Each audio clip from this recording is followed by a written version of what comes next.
കാവ്യയുടെ അടുത്തേക്ക് മുത്തു വരുന്നു. എന്നിട്ട് പറയുന്നുണ്ട്, മണിക്കുട്ടി പറഞ്ഞിട്ട് പോയതിൻ്റെ അർത്ഥം അമ്മയ്ക്ക് മനസ്സിലായില്ലേ? അവളാണെങ്കിൽ എത്രയും വേഗം തന്നെ ഉമ്മയുടെയും പിന്നെ അച്ഛൻ്റെയും വിവാഹം നടത്തും. എന്നാ അമ്മേ, അവൾ ഇവിടുത്തെ ആരാണ്? അവളാണെങ്കിൽ ജോലിക്കാരി രാധികയുടെ മകളാണ്. എന്നാൽ ഈ വീടിൻ്റെ അവകാശി ആരാ? അമ്മയും പിന്നെ ഞാനും. എന്നിട്ട് നമ്മൾ ആരും ഒരു തീരുമാനമെടുക്കാതെ മാറി നിൽക്കുന്നു. ഇത് ഇങ്ങനെ വിട്ടാൽ പറ്റില്ല. നാളെ തന്നെ ആ ഉമാൻ്റിയെയും പിന്നെ മണിക്കുട്ടിയെയും ഇവിടെ നിന്ന് പറഞ്ഞയക്കണം. അച്ഛൻ അറിയണ്ട. അച്ഛൻ അറിയാതെ പറഞ്ഞു വിട്ടാൽ മതിയല്ലോ. ഞാനാണെങ്കിൽ അച്ഛൻ്റെ ഫോൺ മാറ്റി വയ്ക്കാം. ഞാൻ ഇത്രയൊക്കെ പറഞ്ഞിട്ടും അമ്മ എന്താ ഒന്നും മിണ്ടാത്തത്? കാവ്യ പറയുന്നുണ്ട്, എന്തിനും ഏതിനും എൻ്റെ മോള് കൂടെ തന്നെ ഉണ്ടല്ലോ. അത് തന്നെ ഏറ്റവും വലിയ ആശ്വാസം. എനിക്ക് എൻ്റെ അമ്മയെ മാത്രം മതി എന്ന് പറഞ്ഞിട്ട് കാവ്യയ്ക്ക് മുത്ത് ഉമ്മ കൊടുക്കുകയാണ്. തിരിച്ച് കാവ്യ ആണെങ്കിൽ മുത്തിനും ഉമ്മ കൊടുക്കുന്നു. അമ്മ എത്രയും വേഗം തന്നെ ഒരു തീരുമാനമെടുക്കണം കേട്ടോ. ഞാനൊന്ന് ആലോചിക്കട്ടെ എന്ന് കാവ്യ പറയുമ്പോൾ മുത്ത് നേരെ റൂമിലേക്ക് പോകുന്നു. അതേസമയം കാവ്യ വളരെയധികം ചിന്തയോടുകൂടി ഇരിക്കുന്നുണ്ട്. മണിക്കുട്ടി പറഞ്ഞ കാര്യങ്ങൾ അവരുടെ മനസ്സിലേക്ക് ഓടിയെത്തുന്നു. ഇനി മുതൽ ഉമാ ആൻറ്റി തന്നെയാണ് അച്ഛൻ്റെ എല്ലാ കാര്യങ്ങളും നോക്കുന്നത്. അച്ഛനും ഉമാ ആൻറ്റിയും മാത്രം അവരെല്ലാം നോക്കിക്കോളും. ആ സമയത്ത് കാവ്യ അവിടെ മനസ്സിൽ പറയുന്നുണ്ട്, എന്തായാലും കൃഷ്ണ, ഇനി ഞാൻ ജീവിതത്തിൽ തോൽക്കാൻ ഉദ്ദേശിച്ചിട്ടില്ല. എന്നിട്ട് അവൾ അവിടെ ഇരുന്ന് ടേബിൾ ലാമ്പ് കത്തിക്കുകയും അണയ്ക്കുകയുമൊക്കെ ചെയ്യുന്നുണ്ട്. ആ സമയത്ത് അവളുടെ മനസ്സിലേക്ക് ഓർമ്മ വരുന്നത് കാവ്യയും കൃഷ്ണയുമായിട്ടുള്ള പ്രണയരംഗങ്ങൾ തന്നെയാണ്. കാവ്യയുടെ തലയിൽ കൃഷ്ണയാണെങ്കിൽ മുല്ലപ്പൂ ചൂടി കൊടുക്കുന്നതും പിന്നെ സംസാരിക്കുന്നതും മുത്തിൻ്റെ കൊഞ്ചലും കളിയും എല്ലാം കൂടെ കാവ്യയും കൃഷ്ണയും ആസ്വദിക്കുകയാണ്. അതൊക്കെ ഓർക്കുമ്പോൾ തന്നെ കണ്ണ് നിറയുന്നുണ്ട്. അതുകൊണ്ടാണ് അവൾ പറയുന്നത്, ഇനി എന്തായാലും ആരുടെ മുന്നിൽ ഞാൻ തോൽക്കില്ല എന്ന്. അങ്ങനെ അവിടെ ഇരിക്കുന്നുണ്ട്. എന്നിട്ടാണെങ്കിൽ കാവ്യ അവിടെ ഇരുന്നു തന്നെ ഉറങ്ങുകയാണ്. അങ്ങനെ കാണിക്കുന്നത് പിറ്റേന്ന് രാവിലെയാണ്. കാവ്യ അവിടെ കിടന്ന് ഉറങ്ങുന്നത്. അത് കണ്ടുകൊണ്ടാണ് നീരജ ഒരു ഗ്ലാസ് ചായയുമായിട്ട് അങ്ങോട്ട് വരുന്നത്. എന്നിട്ട് വിളിക്കുന്നുണ്ട്, കാവ്യേച്ചി, കാവ്യേച്ചി, ഇന്നലെ എവിടെയാണ് കിടന്നുറങ്ങിയത്? പെട്ടെന്ന് തന്നെ കാവ്യ ഞെട്ടി എഴുന്നേൽക്കുന്നു. അയ്യോ, നീരജയോ? അതെ നീരജെ, ഭയങ്കര കൊതുകിൻ്റെ ശല്യമായിരുന്നു. അതുകൊണ്ട് ഞാൻ ഇവിടെയാ കിടന്നത്. ആ, കൊതുകല്ല, ചേച്ചിയുടെ മനസ്സിൽ മോളിപ്പായുന്നത്. അതെ, ആരാന്നൊക്കെ എനിക്ക് മനസ്സിലായി. അത് കേട്ടിട്ട് കാവ്യ വല്ലാതെയാകുന്നു.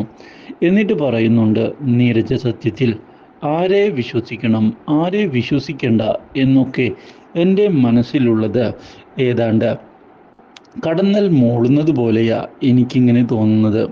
എന്തായാലും ഇനി ഒരു തകർച്ചയും ഉണ്ടാവാനായിട്ട് പാടില്ല. ഇത് കേട്ട് നീരജ് പറയുന്നുണ്ട്, കാവ്യേച്ചി, കൃഷ്ണേട്ടന് പണ്ട് ജീവിതത്തിൽ ഒരു തെറ്റ് സംഭവിച്ചിട്ടുണ്ട്.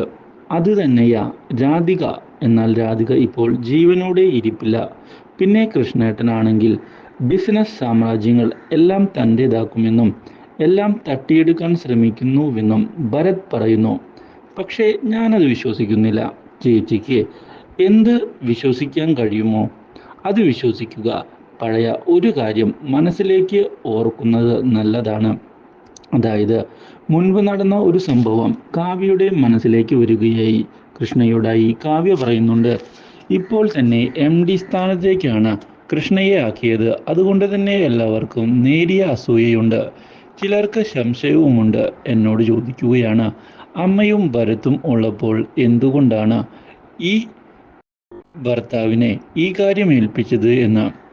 ഇത് കേട്ട് കൃഷ്ണ പറയുന്നുണ്ട്, എന്താണെന്നറിയില്ലേ, എന്നെ അത്രമാത്രം വിശ്വാസത്തോടു കൂടിയാണ് ആ പദവി മേനോൻ സാർ ഏൽപ്പിച്ചിട്ടുള്ളത്. ചിലരാണെങ്കിൽ പദവികളെല്ലാം കിട്ടുമ്പോൾ അത് ആഘോഷിക്കാറുണ്ട്. പക്ഷേ ഞാനൊരു കാര്യം പറയാം, കമ്പനിയുടെ നേട്ടത്തിനല്ലാതെ എൻ്റെ നേട്ടത്തിന് വേണ്ടി ഞാൻ ഇതിൽ നിന്നും ₹1 എടുക്കുകയോ മറ്റുള്ള പേപ്പേഴ്സുകളിൽ സൈൻ ചെയ്യുകയോ ചെയ്യില്ല. എന്തായാലും ഞാൻ എൻ്റെ കാവ്യയ്ക്ക് തരുന്ന വാക്കാണ്. പറഞ്ഞിട്ട് കാവ്യയുടെ കൈമേൽ കൈ വെച്ചിട്ട് കൃഷ്ണ ആ ഒരു വാക്ക് കൊടുക്കുന്നു. ഇനി കമ്പനിയിലെ ഓരോ ഉയർച്ചയ്ക്കും എൻ്റെ കൈത്താങ്ങ് ഉണ്ടാകും, കൂടെയുണ്ടാകും എന്ന് കൃഷ്ണ പറയുന്നു. എന്നാൽ കാവ്യയുടെ മനസ്സിൽ ആ ഒരു ഇത് കിടക്കുന്നത് കൊണ്ട് നീരജയോട് പറയുന്നുണ്ട്, എന്തായാലും കൃഷ്ണ ഒരിക്കലും ബിസിനസ് കാര്യങ്ങളിൽ തട്ടിയെടുക്കാനായി നോക്കുകയില്ല. എനിക്ക് ഉറപ്പുണ്ട്, ബിസിനസ്സിൽ യാതൊരുവിധ ചതിയും കൃഷ്ണ കാണിക്കുകയുമില്ല. പക്ഷേ രാധികയുടെ കാര്യത്തിലാണ്.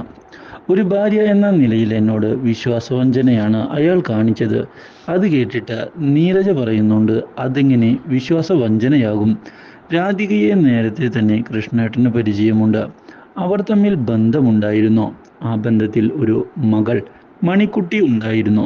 സത്യത്തിൽ ആ കുട്ടി ജനിച്ചതുപോലും കൃഷ്ണേട്ടന് അറിയില്ല. ആ സമയത്താണ് നിങ്ങളുടെ കമ്പനിയിലേക്ക് കൃഷ്ണേട്ടൻ വരുന്നത്. അപ്പോഴേക്കും കാവ്യേച്ചിയുടെ വിവാഹം മുടങ്ങുകയും നിങ്ങളുടെ കുടുംബത്തിൻ്റെ അന്തസ്സ് കാത്തു സൂക്ഷിക്കാൻ ചേച്ചിയുടെ അച്ഛൻ തന്നെയാണ് കൃഷ്ണേട്ടനെ കൊണ്ട് ചേച്ചിയുടെ കഴുത്തിൽ താലി ചാർത്തിച്ചത്. സത്യമല്ലേ? അതിനോടുള്ള നന്ദിയും കൂറും പുലർത്തിയില്ലെങ്കിലും ചേച്ചി എന്തായാലും കൃഷ്ണേട്ടനെ നിന്ദിക്കരുത്. കാവ്യ പറയുന്നതൊക്കെ എന്നോട് ആദ്യമൊന്നും പറഞ്ഞില്ല. പക്ഷേ ഇപ്പോൾ രാധിക വന്നതിന് ശേഷം സത്യങ്ങളൊക്കെ എന്നോട് തുറന്നു പറയാമായിരുന്നു. അത് ചെയ്തില്ല. അതാണ് ഒരു ഭാര്യ എന്ന നിലയിൽ എന്നോട് കാണിച്ച വിശ്വാസവഞ്ചന. നീരജ പറയുന്നുണ്ട്, അതെ, ആ സമയത്തൊക്കെ ചേച്ചിയും കൃഷ്ണേട്ടനും തമ്മിൽ നല്ല ബന്ധമായിരുന്നില്ലേ? ഭയങ്കര സ്നേഹമായിരുന്നു. അതുകൊണ്ട് തന്നെ ചേച്ചിയോട് രാധികയുടെ കാര്യം പറഞ്ഞാൽ നിങ്ങൾ തമ്മിൽ അകലുമോ എന്ന് കൃഷ്ണേട്ടന് പേടിയുണ്ടായി കാണും. അതുകൊണ്ടായിരിക്കാം ഇതെല്ലാം മറച്ചു വെച്ചത്. ഇതൊന്നും ഒരു ന്യായീകരണമല്ല എന്ന് കാവ്യ തുറന്നടിക്കുന്നുണ്ട്. ഇപ്പോൾ തന്നെ കണ്ടില്ലേ, ഒരു കെയർ ടേക്കർ എന്ന് പറഞ്ഞിട്ട് ഉമയെ കൊണ്ടുവന്ന് താമസിപ്പിച്ചിരിക്കുകയാണ്. നമുക്ക് പെൺകുട്ടികളാണെങ്കിൽ ഒരു ആവശ്യം വന്നാൽ സ്ത്രീകളെയല്ലേ കൊണ്ടുപോയി നിർത്തുക. പക്ഷേ കൃഷ്ണയ്ക്കാണ് എങ്കിൽ ഒരു പുരുഷനായിട്ടുള്ള കെയർ ടേക്കറെ കിട്ടുമായിരുന്നു. എന്നിട്ടും ഉമയെ കൊണ്ടുവന്നതിൻ്റെ ഉദ്ദേശം എന്താണ്? അവളാണെങ്കിൽ എപ്പോഴും കൃഷ്ണയുടെ കാര്യത്തിൽ അനാവശ്യമായി ഇടപെടുന്നുണ്ട്. ഇതൊക്കെ അവരുടെ എന്തോ ഒരു ട്രിക്കായിരിക്കും ചേച്ചി. അല്ലെങ്കിൽ മണിക്കുട്ടി ഇങ്ങനെയൊന്നും ചെയ്യില്ല. ഉമ്മയും കൃഷ്ണേട്ടനും തമ്മിൽ സ്നേഹം കാണിച്ചിട്ടുണ്ടോ? ഇല്ലല്ലോ. ചേച്ചിക്ക് ഇപ്പോൾ കൃഷ്ണേട്ടനോട് ഒരു പൊസസീവ്നെസ് ഒക്കെ ഉണ്ട്. അതുകൊണ്ട് തന്നെ നിങ്ങൾ തമ്മിൽ ഇനിയും ഒന്നിക്കുമെന്ന് എൻ്റെ മനസ്സ് പറയുന്നു.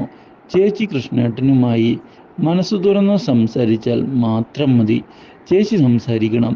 നിങ്ങളുടെ ജീവിതം മാത്രമല്ല നശിക്കുന്നത്, മുത്തിൻ്റെ ജീവിതം കൂടിയാണ്. അത് കേട്ടിട്ട് കാവ്യ സംസാരിക്കാം എന്ന് പറയുന്നു. കാവ്യ അങ്ങനെ കാര്യങ്ങളെല്ലാം തുറന്ന് സംസാരിക്കാൻ പോവുകയാണ്.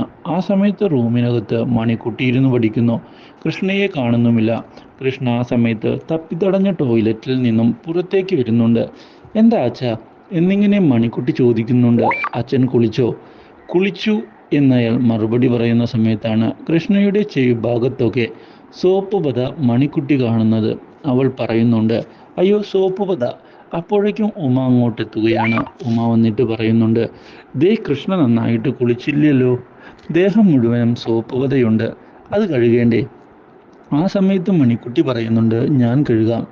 അപ്പോഴാണ് കാവ്യയെ കാണുന്നത്. അതുകൊണ്ട് എന്നെ മാറ്റി പിടിക്കുന്നുണ്ട്. എന്തായാലും അത് കഴുകണം. അതിപ്പോൾ ഉമേന്റി കഴുകും. ഉമേന്റിയാണ് എങ്കിൽ പെട്ടെന്ന് അത് ക്ലിയറായി ചെയ്യാനും സാധിക്കും. ഇതേ തുടർന്ന് മണിക്കുട്ടി കണ്ണിരുട്ടി കാണിക്കുന്നു. കാവ്യയെ ഇതേ തുടർന്ന് കണ്ടതിനെ തുടർന്ന് ഞാൻ കഴുകിത്തരാം കൃഷ്ണ എന്ന് പറഞ്ഞുകൊണ്ട് മുന്നിലേക്ക് പോവുകയാണ് ഉമ. ഇതേ തുടർന്ന് ശരി വാഷ്റൂമിലേക്ക് പോകാം. ഉമ വരുമല്ലോ അല്ലേ? ഉമ പറയുന്നുണ്ട്, ഞാൻ വരാം, എന്നാൽ വേഗം വാ, അച്ഛനെ കൊണ്ടുപോയി കഴുകി കൊടുക്ക് എന്നിങ്ങനെ മണിക്കുട്ടി ഉമയോട് വിളിച്ചു പറയുന്നു. അങ്ങനെ ഉമ കൃഷ്ണയെയും കൊണ്ട് പോവുകയാണ് ടോയ്ലറ്റിലേക്ക്. ഇതെന്താ നടക്കാൻ പോകുന്നത് എന്നുള്ള മട്ടിൽ കൃഷ്ണ നിൽക്കുന്നുണ്ട്. എന്തായാലും കാവ്യ അവിടെ നിൽക്കുന്നുണ്ട്. കാവ്യ ഇപ്പോൾ നോക്കിക്കോ, രണ്ടും കൽപ്പിച്ച് ഇങ്ങോട്ട് കയറി വരും എന്നിങ്ങനെ ഉമ കൃഷ്ണയോട് പറയുന്നുണ്ട്. ആ സമയത്താണ് ഈ കാവ്യയാണെങ്കിൽ ഒട്ടും മനസ്സമാധാനമില്ലാതെ നിൽക്കുകയാണ്. ആ സമയത്ത് അവിടേക്ക് പറയുന്നുണ്ട്, പത ഞാൻ കഴുകിത്തരാം. കാവ്യ പോയിട്ട് തട്ടി വിളിക്കുന്നുണ്ട്, ഡോറ് തുറക്കുമേ. ഡോറ് തുറക്കാനാ പറയുന്നത്. അയ്യോ കാവ്യ, ഇത് കഴിഞ്ഞിട്ടില്ല, എന്തായാലും സോപ്പ് പത കഴുകി കൊടുത്തിട്ട് ഞാനിപ്പോൾ വരാം എന്നൊക്കെ ഇത് കാവ്യയോട് വിളിച്ചു പറയുകയും ചെയ്യുന്നു. അതോടെ കാവ്യ മര്യാദയ്ക്ക് വാതിൽ തുറക്കാനാ പറഞ്ഞത്. ദേ കാവ്യ, ഇന്ന് രണ്ടും കൽപ്പിച്ചാണെന്ന് തോന്നുന്നു, കൃഷ്ണയോട് ഉമ അറിയിക്കുന്നു. ഇപ്പോൾ വരാം, ഇതിപ്പോൾ കഴിയുമെന്നൊക്കെ പറഞ്ഞിട്ട് അവൾ കുറച്ചു സമയം കൂടി നീട്ടിക്കൊണ്ടു പോവുകയാണ്. ഒടുവിൽ കാവ്യ ഡോർ തള്ളി തുറന്ന് അകത്തേക്ക് വരുന്നു. അപ്പോഴേക്കും കാവ്യ കാണുന്നത് ഉമയും കൃഷ്ണയും ഒരുമിച്ച് നിൽക്കുന്നതാണ്. അത് കണ്ടിട്ട് അവൾക്ക് ആകെ ഭ്രാന്തെടുക്കുന്നു. എന്താ ഇത്? ഇവിടെ എന്താ കാണിക്കുന്നത്? കൃഷ്ണയ്ക്കാണെങ്കിൽ തനിയെ കുളിക്കാൻ അറിയില്ലേ? ഉമയാണോ കുളിപ്പിച്ചു കൊടുക്കുന്നത്? ഉമ പറയുന്നുണ്ട്, നേരത്തെ കുളിപ്പിച്ചിട്ട് സോപ്പിൻ്റെ പതയൊന്നും പോയില്ല, അതുകൊണ്ടാണ് ഞാൻ കഴുകി കൊടുക്കാമെന്ന് കരുതിയത്. ഒരാളാണെങ്കിൽ കുളിക്കാൻ നിൽക്കുന്നു, മറ്റൊരാളാണെങ്കിൽ കഴുകി കൊടുക്കാൻ നിൽക്കുന്നു. എന്തൊക്കെയാ നടക്കുന്നത്? എന്താ ഇത്? ഉമ, ഇതൊക്കെ ശരിയാണോ? കൃഷ്ണയ്ക്ക് കണ്ണു കാണില്ലല്ലോ, അതുകൊണ്ട് കൃഷ്ണയെ സഹായിക്കാമെന്ന് കരുതിയതാണ് ഞാൻ, ഉമ പറയുന്നു. എന്തായാലും ഇതത്ര നല്ല കാര്യമല്ല എന്ന് പറഞ്ഞിട്ട് കാവ്യ അവിടെ നിന്ന ചീത്ത പറയുന്നതിനു വേണ്ടി വീണ്ടും നിൽക്കുന്നു. ഇതിനിടയിൽ കൃഷ്ണ പുറത്തേക്കിറങ്ങാൻ നോക്കുകയാണ് വളരെ ദേഷ്യത്തിൽ. കാവ്യ ഉമയോട് പറയുന്നുണ്ട്, നീ ഇവിടുത്തെ കെയർ ടേക്കർ അല്ലേ? കൃഷ്ണയ്ക്കാണെങ്കിൽ തനിയെ കുളിക്കാനും അറിയാം, എന്നിട്ടും നീ എന്തിനാ ഇതൊക്കെ ചെയ്യുന്നേ? ഇതൊന്നും ശരിയായ നടപടിയല്ല. ഉമ പറയുന്നുണ്ട്, കൃഷ്ണയ്ക്ക് കണ്ണു കാണാൻ പറ്റാത്ത ആളാണ്, അതുകൊണ്ട് തന്നെ കൃഷ്ണയെ സഹായിക്കാൻ ഒരാൾ വേണം. എന്തായാലും ഒരു കാര്യം ചെയ്യേ, കാവ്യ ചെല്ല്, കാവ്യ എന്ന് ഈ പദവിക്ക് കഴുകി കൊടുക്ക്, എങ്കിൽ പിന്നെ ഞാനങ്ങ് പോയേക്കാം. അപ്പോഴേക്കും കൃഷ്ണ വിളിക്കുന്നുണ്ട്, ഉമേ വരുന്നില്ലേ?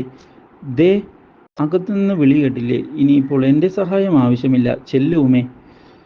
ഇതിപ്പോൾ കാണാൻ ഇടയാകുന്ന കാവ്യ ഇതേ തുടർന്ന് പോകണമോ പോകണ്ടയോ എന്നറിയാതെ നിൽക്കുകയാണ്. ഇതേ തുടർന്ന് ഒടുവിൽ സഹായിച്ചു നോക്കുക എന്ന് വീണ്ടും കാവ്യയോട് പറയുകയാണ് ഉമ. അല്ലെങ്കിൽ ഞാൻ ഇവിടെ തന്നെ നിൽക്കും. ഇത് കേട്ട് അന്തം വിട്ട് നിൽക്കുന്ന കാവ്യ ഒടുവിൽ സഹായിക്കാത്തിടത്തോളം കാലം നീ ഇവിടെ നിന്ന് പോകില്ല എന്നുള്ള കാര്യം എനിക്ക് അറിയാമെന്ന് ഉമയോട് പറയുന്നു. കൃഷ്ണയെ സഹായിച്ചേ പറ്റൂ. അത് കേട്ടിട്ട് കാവ്യ ദേഷ്യത്തിൽ പറയുന്നു, അതെ, ഇതത്ര ശരിയായ നടപടിയല്ല എന്നൊക്കെ വീണ്ടും ഭീഷണി മുഴക്കി അവിടെ നിന്ന് പോവുകയാണ് കാവ്യ. ഈ സമയത്ത് ഉമ അവിടെ ഇരുന്ന് പൊട്ടിച്ചിരിക്കുകയും ചെയ്യുന്നു. കാവ്യ സങ്കടത്തിലും ദേഷ്യത്തിലും പുറത്തു നിൽക്കുകയാണ്. അവൾ മനസ്സിൽ ചിന്തിക്കുകയാണ്, എന്താകും അവിടെ നടക്കുക. ഇതിനിടയിലാണ് മണിക്കുട്ടി അവിടേക്ക് വരുന്നത്. ഇതോടെ പൊട്ടിത്തെറിച്ചുകൊണ്ട് പറയുന്നുണ്ട്, എടി നിനക്ക് അവൾ ആരാടി? ഉമ ആൻറ്റിയോ? ഉമ ആൻറ്റി ഈ എൻ്റെ ടീച്ചറാണല്ലോ, അമ്മയുടെ സ്ഥാനമാണോ നീ അവൾക്ക് കൊടുത്തിട്ടുള്ളത്? മണിക്കുട്ടി പറയുന്നുണ്ട്, അല്ല അമ്മേ, സത്യത്തിൽ എൻ്റെ മനസ്സിൽ അമ്മയുടെ സ്ഥാനം ഞാൻ തന്നിരിക്കുന്നത് ഇപ്പോൾ കാവ്യ അമ്മയ്ക്ക, അല്ലാതെ ഉമ ആൻറ്റിക്കല്ല. പിന്നെ അച്ഛന് തനിയെ കാര്യങ്ങളൊന്നും ചെയ്യാൻ കഴിയില്ല, അതുകൊണ്ട് അമ്മയ്ക്ക് അറിയാവുന്നതല്ലേ, അത് സഹായിക്കുന്നതിനാണ് ഉമാൻറ്റി ഇപ്പോഴും അച്ഛൻ്റെ കൂടെ നിൽക്കുന്നത്. അത് കേട്ടിട്ട് കാവ്യ പറയുന്നുണ്ട്, അതിന് കൃഷ്ണയ്ക്ക് തനിയെ കുളിക്കാൻ അറിയില്ലേ, പിന്നെ എന്തിനാണ് അവരുടെ സഹായം? അതെ, അച്ഛനാണെങ്കിൽ നന്നായിട്ട് കാര്യങ്ങൾ ചെയ്യാനായി പറ്റില്ല, അതുകൊണ്ടാണ് ഉമയാൻറ്റിയെ നിർത്തിയിരിക്കുന്നത്. എന്തായാലും ഉമാൻറ്റി ഇവിടെ നിന്ന് പോകണമെങ്കിൽ അമ്മ അച്ഛൻ്റെ മനസ്സിൽ കയറി പറ്റണം.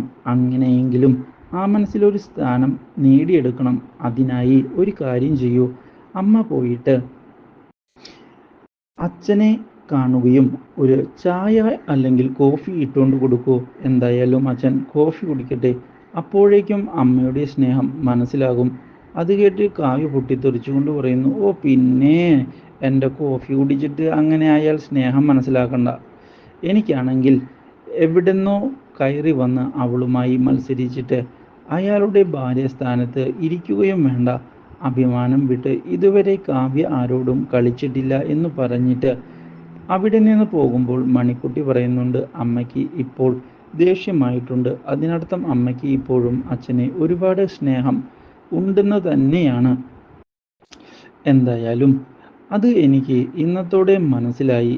എന്നിട്ട് ഈ കൃഷ്ണയെയും ഉമയും ഇരിക്കുന്ന ഭാഗത്തേക്ക് മണിക്കുട്ടി ചെല്ലുകയാണ്. പറയുന്നുണ്ട്, അച്ഛനോട് അമ്മയ്ക്ക് തീർത്താൽ തീരാത്ത സ്നേഹമാണ്, പക്ഷെ അത് സമ്മതിക്കാൻ വയ്യ. ഉമ്മ പറയുന്നുണ്ട്, അതെ, വല്ലാതെ പൊസസീവ് ആണ് ഇപ്പോൾ. അതെനിക്കും മനസ്സിലായി. അത് കേട്ട് കൃഷ്ണ പറയുന്നു, എന്നിട്ടാണോ എന്നോട് ഇത്രമാത്രം അകലം പാലിക്കുന്നത്? ഞാൻ അന്ധനാണെന്നുള്ള കാര്യം പോലും കാവ്യ ഇപ്പോൾ മറന്നിട്ടാണ് ജീവിക്കുന്നത്. അത് കേട്ട് ഉമ്മ പറയുന്നുണ്ട്, അതെ, ഞങ്ങൾ സ്ത്രീകൾ ഒക്കെ അങ്ങനെ തന്നെയാണ്. ഒരാളെ ആത്മാർത്ഥമായിട്ട് സ്നേഹിക്കാൻ തുടങ്ങിയാൽ പിന്നെ അയാളിലേക്ക് പടരും. ഏതാണ്ട് മുല്ലവള്ളിയും തേന്മാവും പടരുന്നത് പോലെ. അതുപോലെ തന്നെയാണ് കാവ്യയ്ക്ക് കൃഷ്ണയോടുള്ള സ്നേഹവും. കൃഷ്ണ പറയുന്നുണ്ട്, അതിന് ഞങ്ങൾ രണ്ടുപേരും പ്രണയവിവാഹത്തിലല്ല വിവാഹം കഴിച്ചത്. എന്നാലും വിവാഹത്തിന് ശേഷം കാവ്യ നന്നായിട്ട് തന്നെ എന്നെ പ്രണയിച്ച്. അത് സത്യമാണ്. രാധികയുടെ കാര്യം അറിഞ്ഞപ്പോൾ ഈ കാവ്യയ്ക്ക് അത്രമാത്രം സങ്കടം ഉണ്ടായതും ശരിയാണ്. അത് കേട്ടിട്ട് കൃഷ്ണ ഒടുവിൽ, രാധികയുടെ കാര്യത്തിൽ ഞാൻ കാവ്യയെ ചതിച്ചിട്ടില്ല. ഇത് കേൾക്കുന്ന മണിക്കുട്ടിക്ക് ഒത്തിരി സങ്കടമാവുകയാണ്. ഇവിടെയാണ് ഇന്നത്തെ എപ്പിസോഡ് അവസാനിക്കുന്നത്. Do like, share and subscribe.